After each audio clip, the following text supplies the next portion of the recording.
Way Up with Angela Yee, and we have a special treat today. We have Harold Wilkerson here with us. Special treat. A special treat. Author of It's Beyond Words, It's the Art of Calculated Communication. Yes.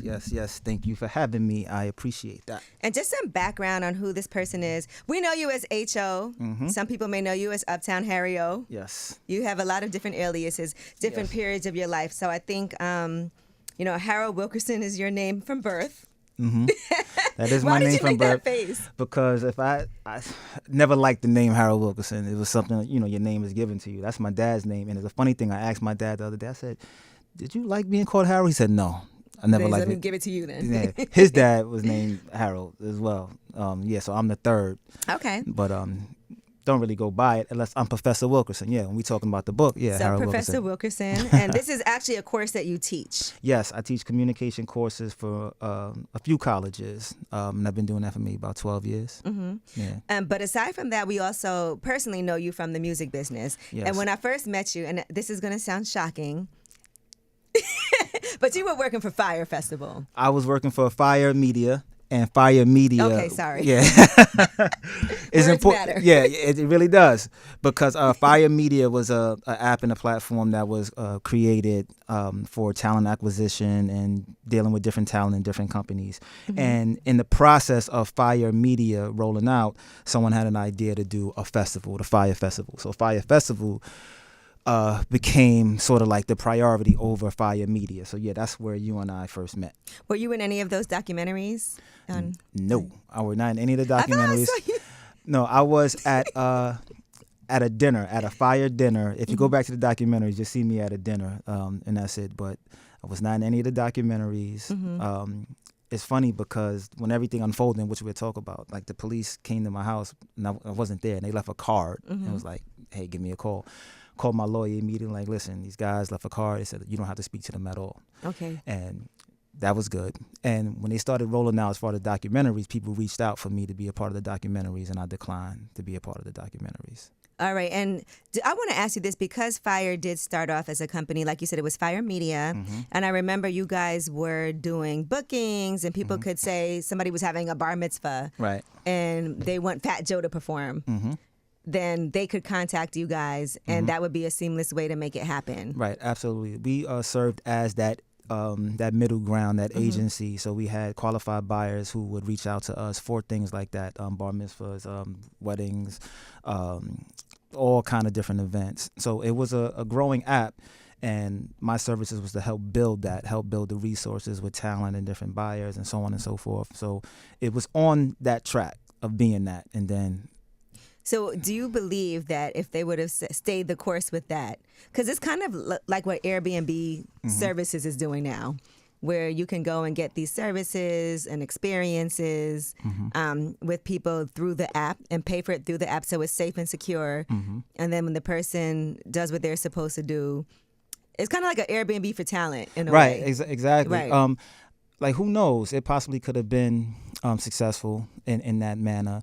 But one of the issues that I've seen early, and this is like outside of Ja, and it's something that I talk about a lot in the book, it was a lot of communication and miscommunication and poor organizational communication. Mm-hmm. In any company, if there's poor organizational communication, it's not going to be successful, no matter what you're doing. And it's just simple things.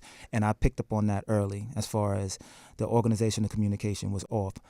In theory, the platform, I believe, could have been very successful.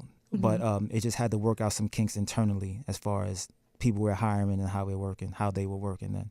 Now, some of what's in this book is you describing what that was like for you afterward, because you were in a space where you were making good money, working for Fyre Media, things went left, and then you had to figure out, what do I do next? Because the name was so tainted after that. Yes. That it kind of felt like, well, people are calling, they want to know what's going on, what happened. There were investors, there were sponsors, there were influencers. Nobody really knew what was going on in the midst of like that first weekend. Right. And so what happened with you? All right. So I'm happy you asked that, because you play a part in that. What? So, no.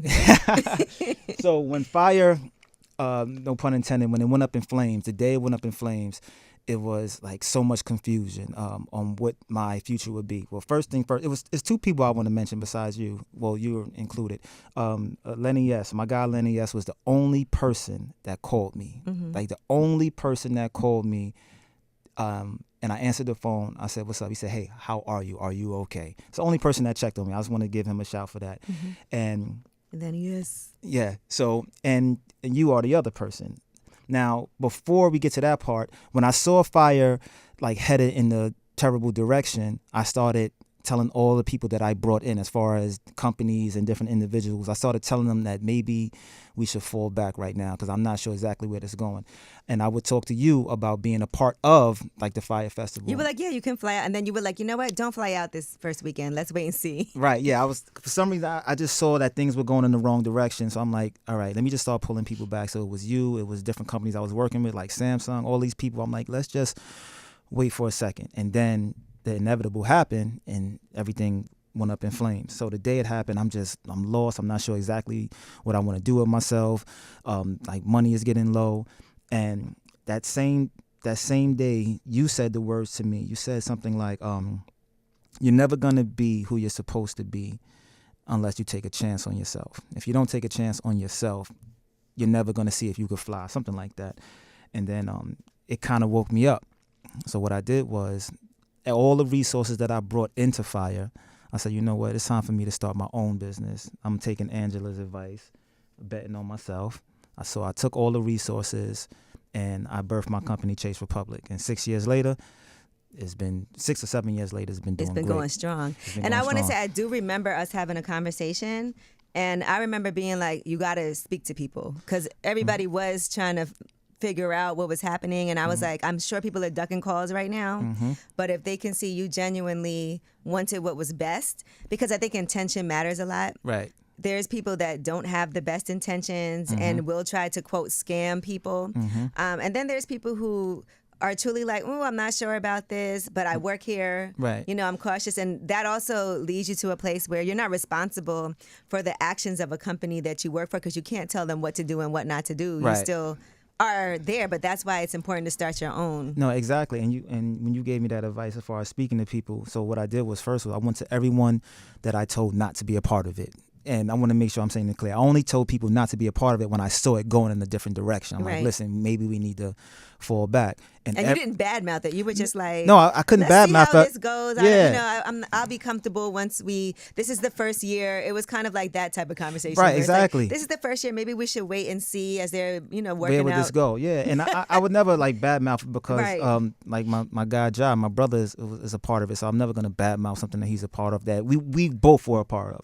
But yeah, I did see things going in the wrong direction. So I said, let me pull back. And to your point and your advice, speaking to people, I started contacting every resource that I told about the Fyre Festival. So if it was Samsung, if it was a couple other companies, and each company that I spoke to, I end up doing business later with them, with Chase Republic. I guess they appreciated the insight. They saw it as a level of trust with me. So, and that helped birth the company. You know what's hard at a time like that? Too, people are also just nosy. Yeah, of course. And then there's people that's calling, like, trying to see, like, bro, what happened? Yo? Yeah. So they can run back and tell other people. Yeah, I know, absolutely. It was a terrible time. Yeah. But look what came out of it. That planted the seeds. Yes. Because who knows if you would have said, let me start my own thing, if that didn't happen. Right. And I want to talk about that because one of your chapters you talk about interpersonal intelligence and self-concept, right? Yeah. So you talk about self-awareness, and that is the open self, blind self, hidden self, and unknown self. And that was probably your unknown self at that time. Absolutely. Well, thank you for reading the book, which is so cool, right? That means you read the chapter.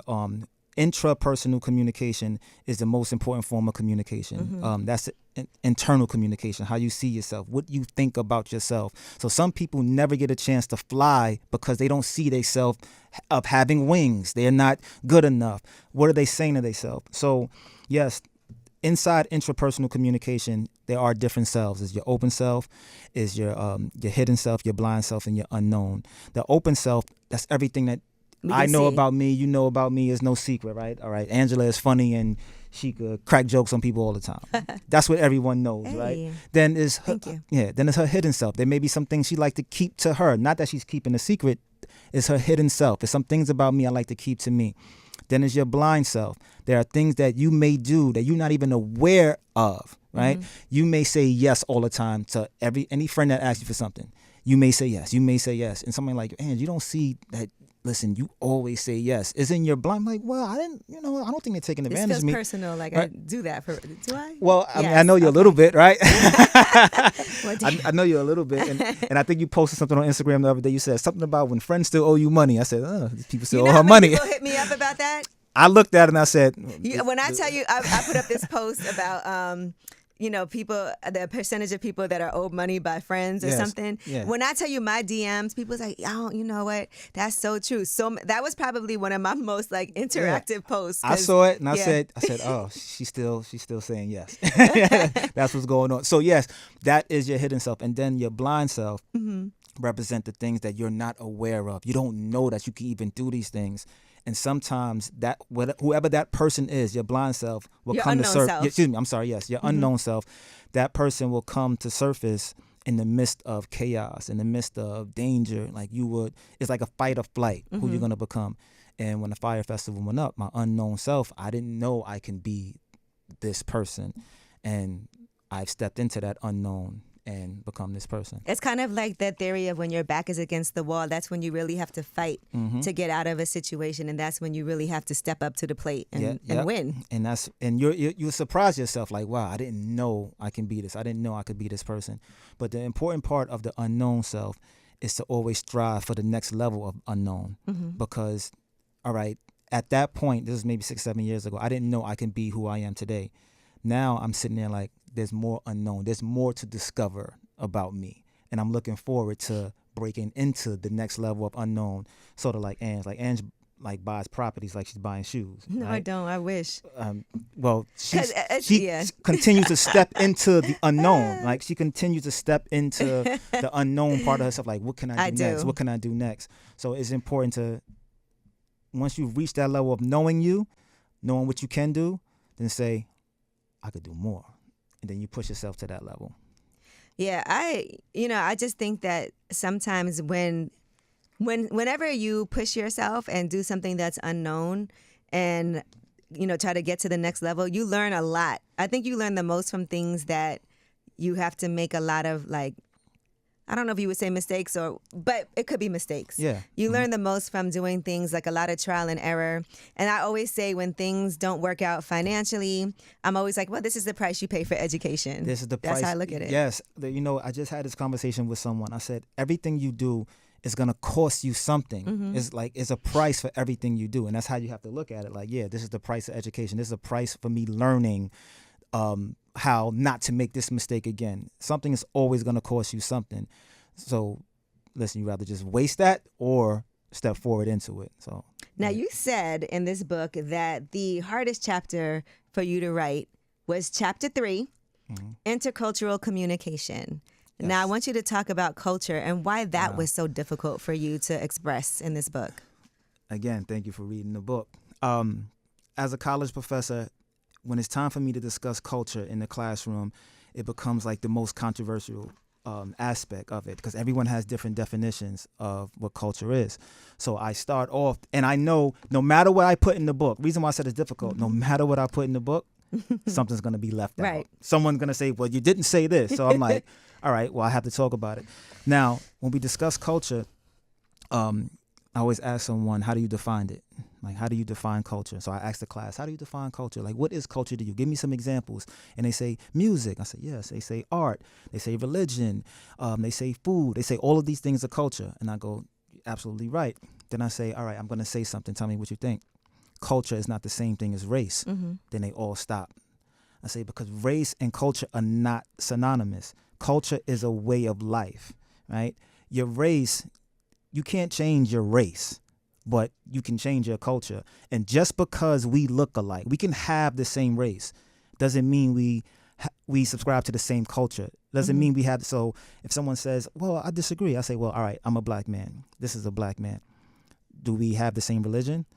Do we have the same? No, we don't. We don't have to have the same religion, the same way of life, because we are the same race. Now, someone else may be of totally different race, Mm-hmm. but we identify with all of these things culturally. We might have the same religion. We might have the same morals. We might have the same standards. So culture and race aren't the same. And that's important to understand when we're discussing communication. So I know how to connect with someone. Just because we look alike, it doesn't mean we are alike. And just because we don't look alike, we may have more in common. I may have more in common with Dan than anyone else. And Dan and I, Dan, and everyone know who Dan is. So Dan, and that's my dude right there. Me and Dan text, we talk. It's been years. We connect, right? We're not connecting if we're the same race. We're connecting because somewhere along the line, culturally, we are connected. Right. So it's important to express that culture and race are not the same. And you give some great examples in here too. You talk about Jeremy Lin. Yes. In the book, I describe a time that happened between Jeremy Lin and Kenyon Martin, right? If you go back, Kenyon Martin Kenyon Martin was making remarks about Jeremy Lin's hairstyle. I think at the time, Jeremy Lin had like some type of cornrow or something like that. And he released a statement saying, what's up with this dude? Like, I know he wants to be black. He wants to be this and so on and so forth. And Jeremy Lin's response was like golden. He says something like, hey, dude, I think we should embrace our differences. That what makes us unique. Sort of like you having Chinese tattoos on your arm, right? And it's like no one, in a nutshell, no one is saying you want to be Chinese because you have a Chinese tattoo on your arm. So, yes, I put that example in there so you can understand. Yes, it's a fine line. People say appropriation, so on and so forth, but you have to understand that culture and race aren't the same. Eminem is one of the biggest hip-hop artists ever. You will connect with him culturally on so many different levels. Right. And that's the best way for you to look at it. And once you understand that, you connect with people differently. I say to my daughter all the time, like, she's a dancer, and she dances with people of all different races. So if you think hip-hop is just the culture for blacks, right? If you think so, go to a dance competition. Go to a hip-hop. I've been to plenty. Go to a hip-hop dance competition, and I can pick out some Asian girls. Some will dance circles around you. So it's important for people to understand, as far as theoretically, in my eyes, culture and race aren't the same. So that was difficult because you felt like it could be inflammatory, or because... Yeah. I felt it was difficult to write because, like I said, somebody's always going to want to say what's not being said or try to poke holes in it. But the most important part of when I'm discussing communication, I say this is all theoretical. Communication is theory. It's not fact. What I'm saying isn't a fact, but I have enough valid points to it to make you say, you know what, I may lean in that direction.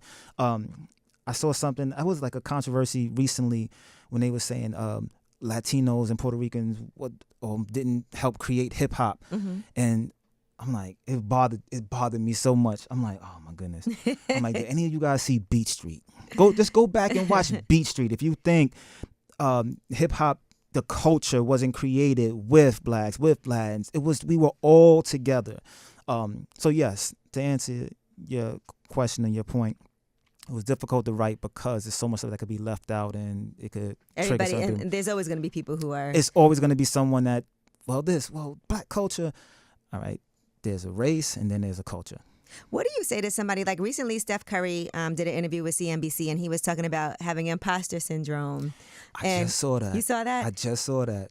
And for certain people, they really want to be able to network and go into different spaces knowing that I need to be here because I can meet people that can be beneficial to my business. But maybe they don't feel like they have those communication skills when they walk into a room. Listen, that's so funny you brought that up because I saw this the other day. I was scrolling and I saw he was in an interview and he said something about suffering possibly from imposter syndrome. And I'm like, really, Steph? Now, to answer your question, it goes back to your intro, how you feel about you, how you see you. If I don't have a certain level of confidence with me, I'm going to feel like I don't have nothing to offer. If I'm going to network, I don't have much.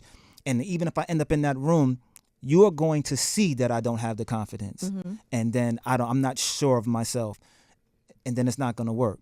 So for me, but you have to build yourself up to that point. So when I'm starting to, when you understand who you are, you understand your superpowers. I understand that any room I walk in, I don't care who's in the room. I know exactly who I am. I know exactly what I can do. And I know what I can do for you. I don't care. It could be the richest person in the world. It could be the poorest person in the world. You have to walk in that room with a sense of understanding who you are. Now, there's one part of the book where you ask people what they would have done in this situation, and I want to discuss this with you now. It was you and Ja Rule, and you guys were at a restaurant, and in comes Ben Affleck and Jennifer Lopez. Yes. Clearly, this was a while ago. Actually, it was a while ago. Because they're not together anymore. Right, yet. but it was like last year, though. Something like that. Yeah. Because, they got together twice, something like that. But this was their last run. Yeah. This was the latest run. Yeah. And so J.Lo was about to go on tour, and it had been discussed, like, behind the scenes of perhaps Ja Rule joining her on tour, but nothing had ever came out of it. But then you guys ran into each other, right? Yes. Now, your idea was what? So Ben and Jen walk into a restaurant. We in Soho. We having brunch. It was me, Ja, and my guy Herb. So they walk in and they come over, and it was real pleasant. They say hello, everything. Everybody shake hands and laugh or whatever. So they go sit down at a distance where we could see them. Now at this time, I know that there were talks between Ja joining them on the road, but those two never spoke to one another. Everyone else was speaking to each other, and they just couldn't come to terms for whatever reason. So I lean over to Ja and say, listen, this is what we should do. Let's pay for their meal. Let's pay for their meal when we leave. We're going to cover their meal. And in theory, my idea was if you cover the meal, if she shows any gratitude, she has to call you personally to say thank you. She can't have Benny Medina, hey, call John and tell him thank you for paying for my lunch or my breakfast. She's going to have to call you to say thank you. If she calls and say thank you, now the line of communication between you two are open right now. You just extended the olive branch, paid for her breakfast, and now you guys, hey, that was so nice, and you guys were so cool, and now you guys can start talking about business. Let's open up that door. These are the strategies of communication that I talk about in the book. That's what I would have done, but it didn't happen. But Ja made a great point. He made a great point, and that's why I asked someone else, what would you do? He said, I don't know. I think it may be kind of disrespectful for a group of 3 men at a table to pay for lunch for a husband and wife. Like, she's there with her husband, so I don't want to be disrespectful. So I said, all right, no problem. I can't argue it. I looked at it a little bit differently, but it was a good point. So I asked, and I've written the book, tell me, how would you have done it? I think that's a good question of what would you have done in a situation like that. Yeah. Because depending on the guy's ego, it can be taken a certain way. It definitely can be. I was out one time, and somebody sent me a bottle of champagne over to the table, and I was with a guy, and it felt like maybe it wasn't the right thing for him to do. No, I didn't know the guy, right? And somebody at another table sent that, and it felt like, dang, because you're with a guy, and his ego will be like, why would somebody just send? What do you think about that? Right. So that's a good question, right? So, all right, Dan, you paying attention because we're gonna ask you too, right? So your guy Dan. Yeah, my guy Dan. We're gonna ask Julie too. Thank you. So if a guy and a girl is out, right? Guy and a girl is out. Let's say you and Rita are out, and his wife, because they're married now, she's a known person. She works at another station, and people know her. And so you guys could be out now. Let's say the two of you are out, and somebody recognizes her and sends over a bottle. A guy. Do I know that Rita and this guy have some sort of business connection each other. already? No, they don't know each other at all. The guy just is like, I'm a fan, sends a bottle over. Okay. So I've worked hard on putting my ego aside when it comes to her because she is a professional woman and because of the space she's in. So I've learned to grow in a sense where young me would have been offended, but I feel like where I am now, I probably would have been like, damn, I should have got more food. Well, but they sent a bottle over. Would you drink? Bottle of champagne. Yeah. I'm not. Right. So let's add some color to it, right? Okay. Add some content to it. A right? black person. No, there's no color to it. No, because in theory, you're right? So this situation is different between like Jennifer Lopez and Ja Rule. That's a different situation. But if you're at a table, all right, and you don't know the gentleman sends over a bottle of champagne, like say a bottle of Cristal, over to the lady, right? I think that's not the gentleman thing to do immediately. You don't know this person. Does a note come with the bottle? Is Nothing. there a message with the Nothing. bottle? The server will be like, "Oh, this is from." But a why is important. Right. This is not for the table. This is for the lady. No, that's not cool. Well, no one's was gonna send a bottle over for one person.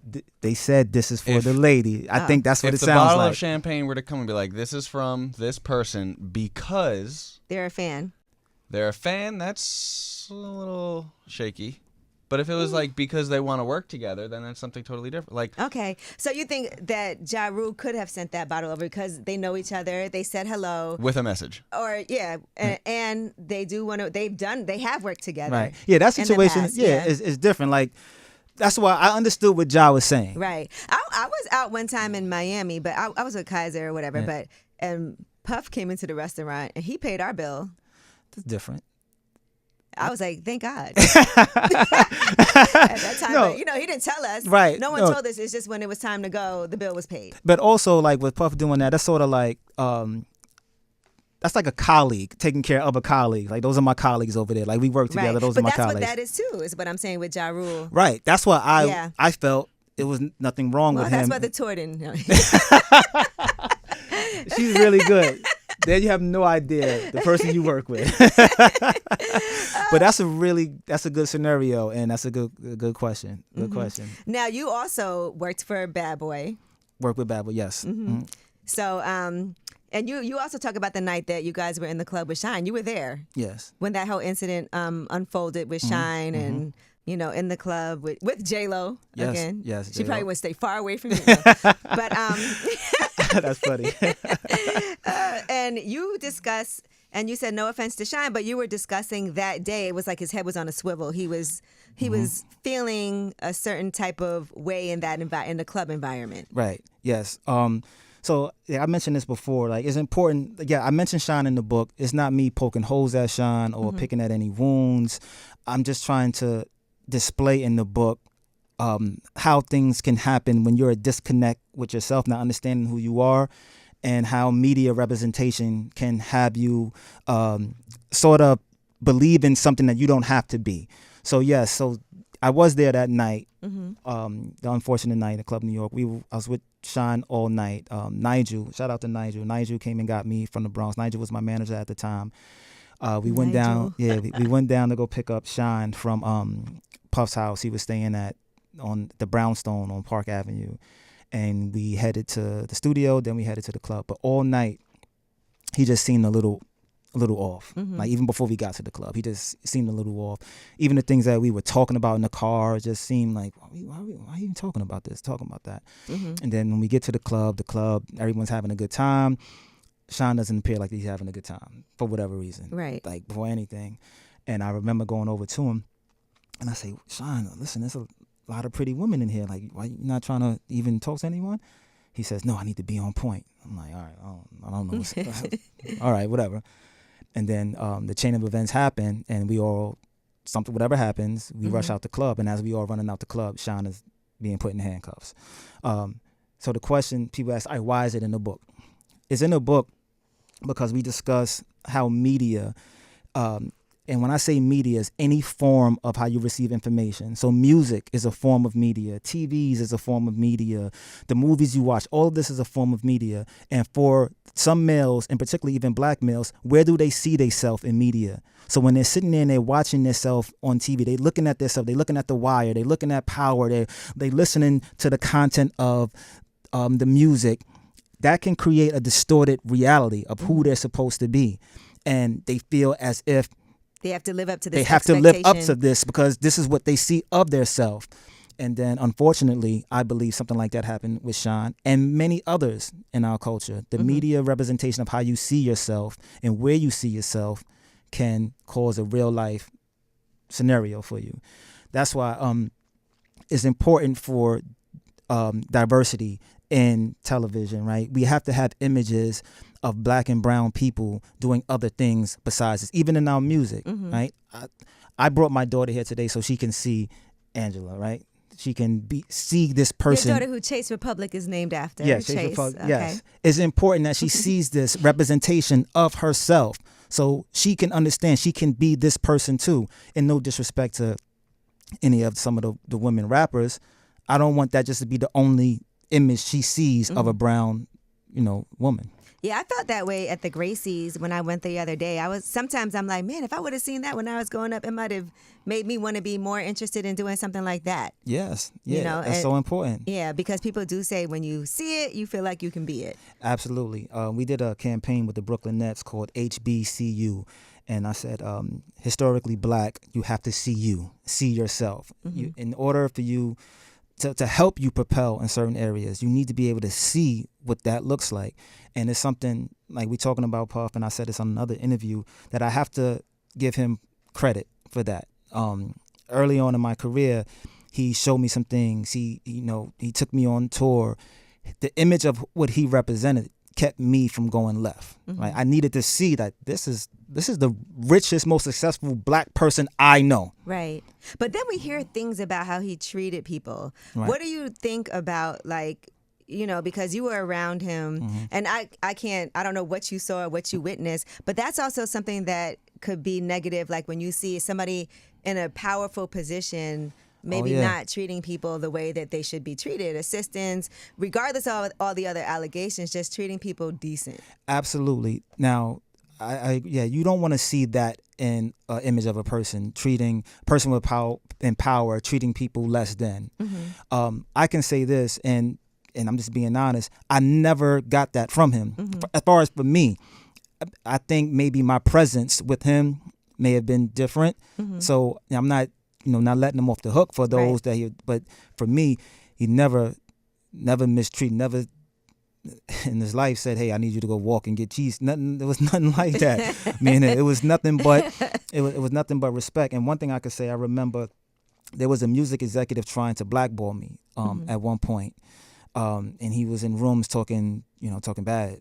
And it came across Puff's plate that somebody was talking bad about me and trying to blackball me. And, I heard through credible parties the way he stood up for me and said, there's no way you can blackball Harry O as long as I got his back. As long as I'm here, you cannot blackball him.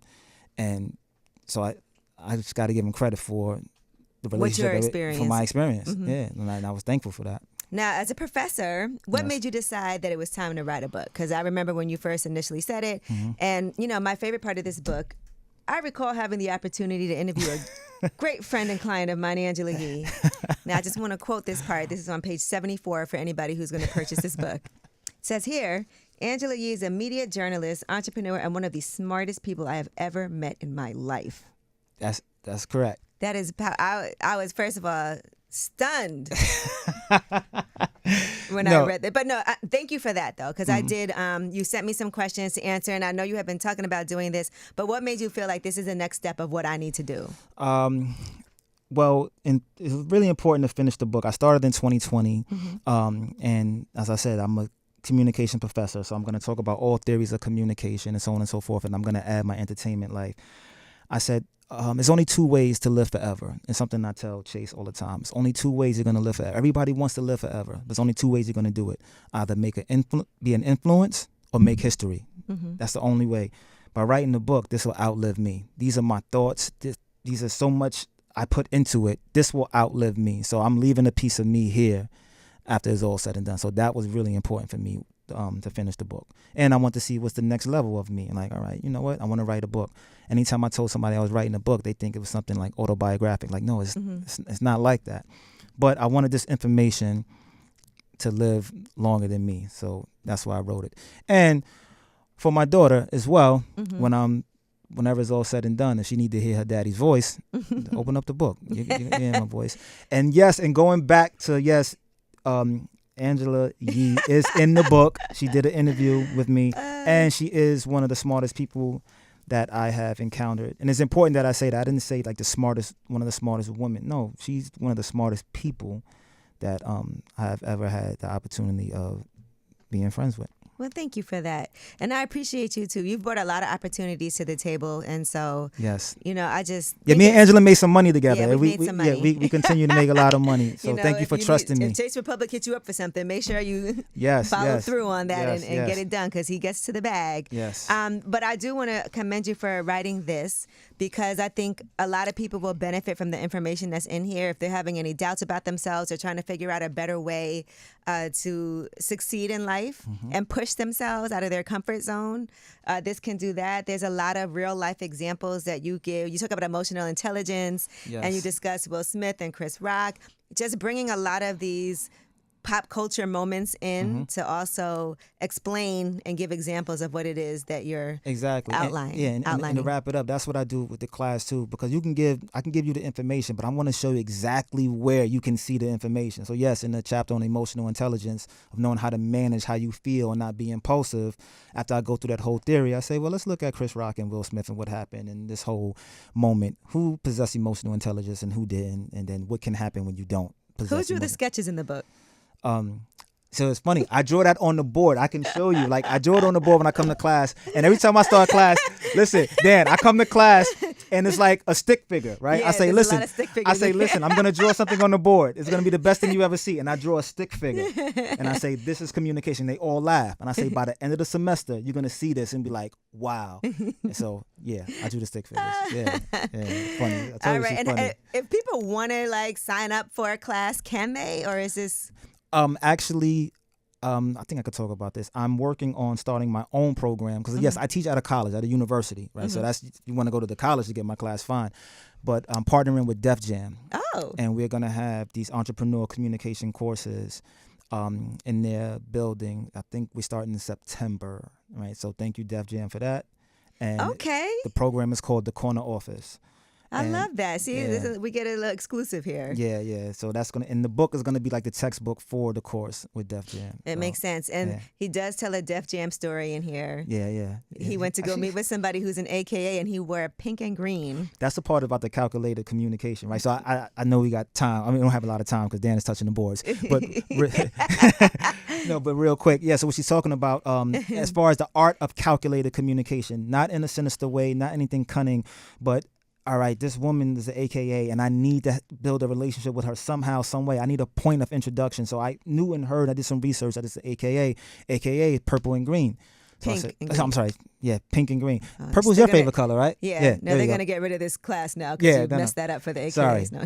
So the AKAs, the pink and green. So what I did was I wore something pink and green, and when I was in the person's presence, all I needed was her to say, "Oh, nice colors, and nice." That's all I needed. That was the introduction. Now I'm going in for the kill. See, H.O. don't play. He's like, he pledged AKA just to get that deal done. Oh my God! But this book is available now. It's beyond words. It's the art of calculated communication. So make sure you guys pick this up. Where can they buy it? They can buy it on Amazon. That's how I bought it. Yes, you go. Yes, thank you for that. Go to the search engine, just put in "It's Beyond Words" by Harold Wilkerson, and everything else. I hit him up. I said, I bought the book. He said, I would have sent it to you. I said, no, we support it. We buy the book. It matters. Yeah. So it matters, y'all. Get the book. She's a dope person. She's been supporting from day one, so I appreciate that.